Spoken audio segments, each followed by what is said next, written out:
മലപ്പുറത്ത് മഞ്ഞപ്പിത്തം പടരുന്നു. ജില്ലയിൽ ഇന്ന് 2 മരണങ്ങളാണ് റിപ്പോർട്ട് ചെയ്തത്. പോത്തുകൽ കോടാലിപ്പൊയിൽ സ്വദേശി ഇത്തിക്കൽ സക്കീർ, കാളികാവ് പോക്കാട് ഭിന്നശേഷിക്കാരനായ 14-കാരൻ ജിഗിൻ എന്നിവരാണ് മരിച്ചത്. ഒരാഴ്ചയ്ക്കിടെ മഞ്ഞപ്പിത്തം ബാധിച്ചു മരിച്ചവരുടെ എണ്ണം 3 ആയി. ജില്ലാ മെഡിക്കൽ ഓഫീസർ അടിയന്തര യോഗം നാളെ വിളിച്ചിട്ടുണ്ട്. ടി.കെ. അരവിന്ദൻ ചേരുകയാണ് വിവരങ്ങളുമായി. അരവിന്ദൻ, എത്രത്തോളം ആശങ്കാജനകമായ ഒരു സാഹചര്യം നിലനിൽക്കുന്നു എന്നാണ് നമുക്ക് അറിയാൻ സാധിക്കുന്നത്? എന്തൊക്കെ കാര്യങ്ങൾ ശ്രദ്ധിക്കണമെന്നാണ് ഇപ്പോൾ ആരോഗ്യവകുപ്പിന്റെ ഭാഗത്തു നിന്നും മുന്നറിയിപ്പുള്ളത്?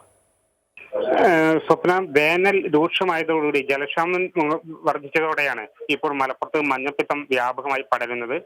ഇതുവരെ 3 പേരാണ് കഴിഞ്ഞ ഒരാഴ്ചക്കിടെ മഞ്ഞപ്പിത്തം ബാധിച്ച് മരിച്ചത്.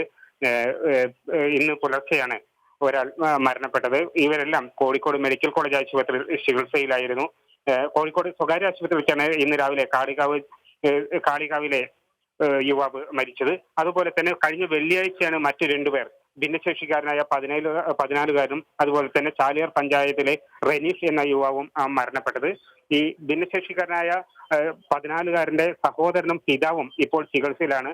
ഈ ഭിന്നശേഷിക്കാരൻ കഴിഞ്ഞ 1 മാസമായി കോഴിക്കോട് മെഡിക്കൽ കോളേജ് ആശുപത്രിയിൽ ചികിത്സയിലായിരുന്നു. പിതാവ് നിലമ്പൂർ ആശുപത്രിയിലും സഹോദരൻ കോഴിക്കോട് മെഡിക്കൽ കോളേജ് ആശുപത്രിയിലും ഇപ്പോൾ ചികിത്സയിലുണ്ട്. കൂടാതെ 7ഓളം പേർ മറ്റു വിഭാഗങ്ങളിലായി മഞ്ഞപ്പിത്തം ബാധിച്ച വിവിധ ആശുപത്രികളിൽ ചികിത്സയിലാണ്.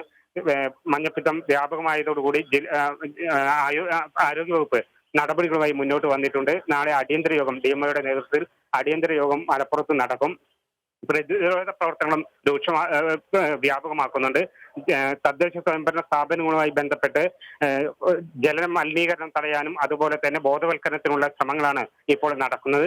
എന്തായാലും നാളത്തെ ഡിഎംഒ വിളിച്ച യോഗത്തിൽ നടപടികൾ ഉണ്ടാകും. സ്വപ്ന.